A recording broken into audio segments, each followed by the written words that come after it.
Hi everyone and welcome back to Optimized FPL. We're just going to take a quick look over the players that I've decided to transfer out of my Game Week 7 wildcard and look at the final draft for my wildcard. So let's get into the video.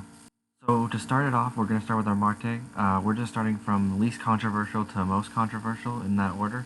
So Daniel Marte hasn't played a game in about 5 games. He's only played 2 of the first 6. He's definitely not the leading center back in that team, and for 4 million.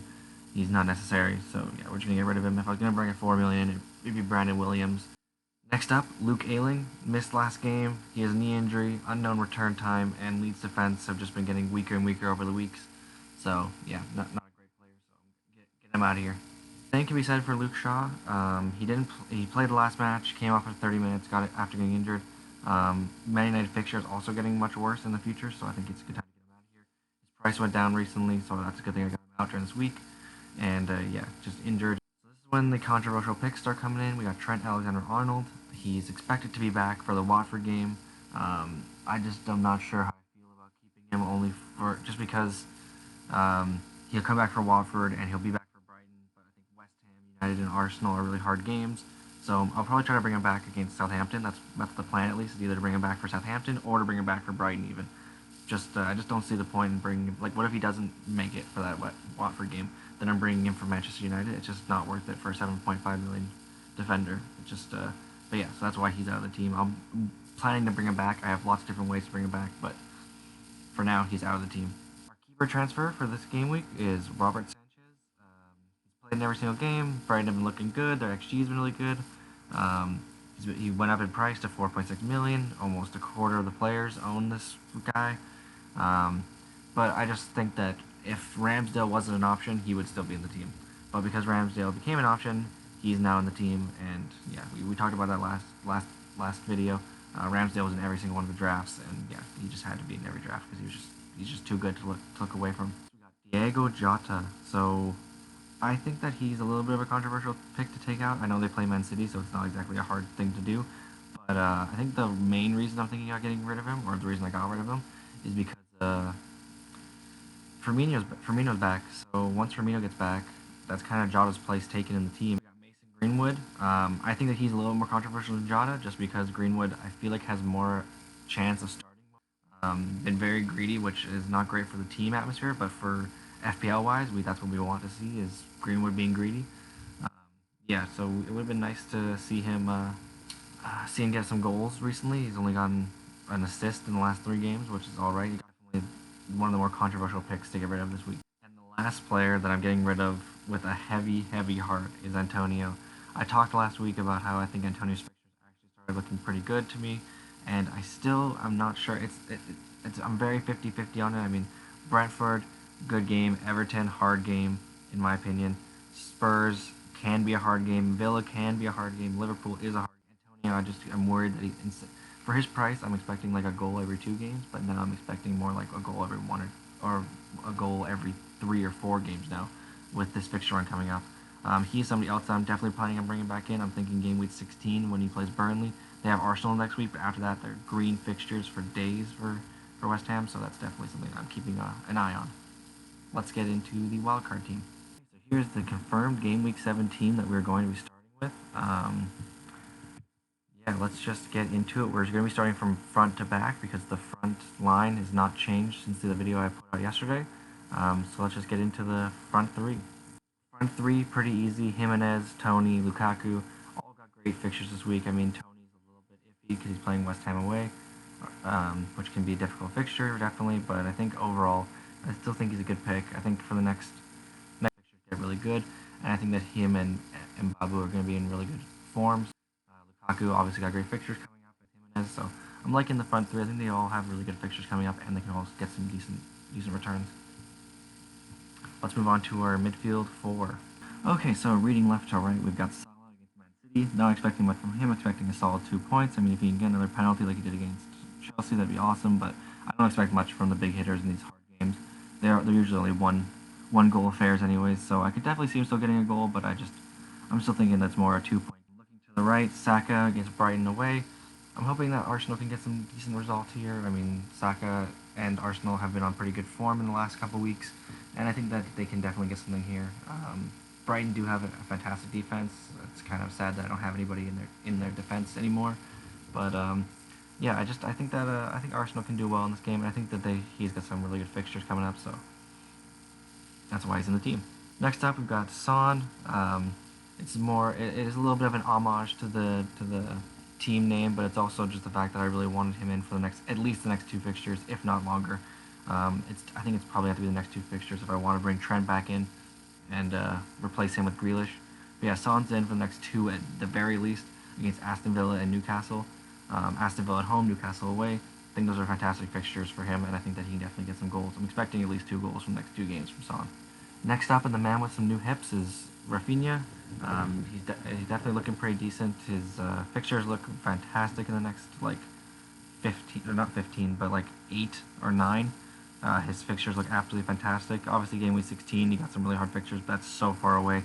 That's half the season. That's double the season we've played so far. So, yeah, I think he's really good for a very long time. Definitely the best player in his price bracket. Just went up in value a couple days ago. And yeah, we're looking forward to having him in the team. Let's move on to the defense, who have some alterations from yesterday.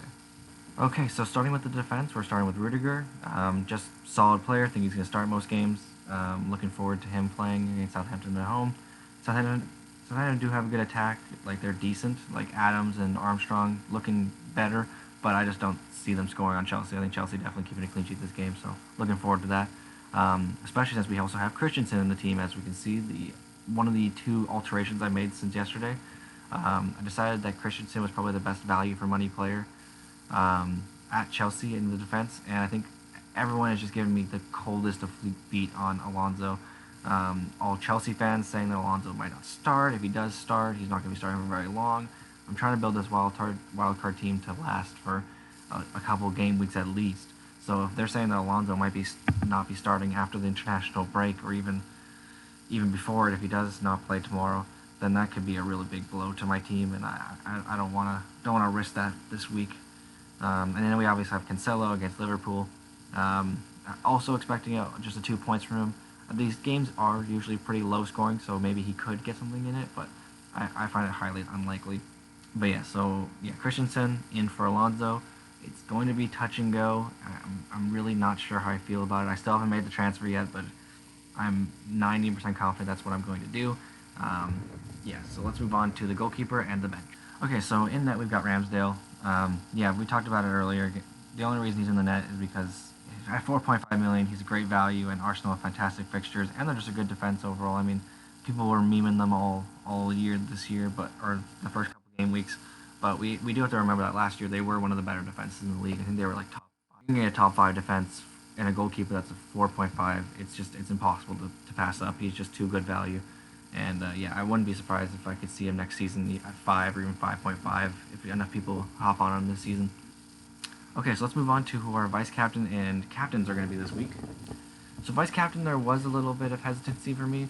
It's really between Jimenez, Son, and Rafinha. And I've decided to put it on Son.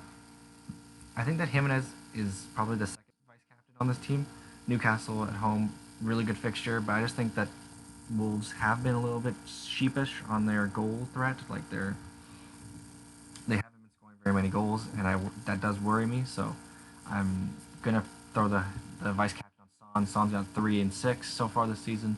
That's against much tougher opposition in my opinion, and the opposition that he's coming up against is a lot weaker.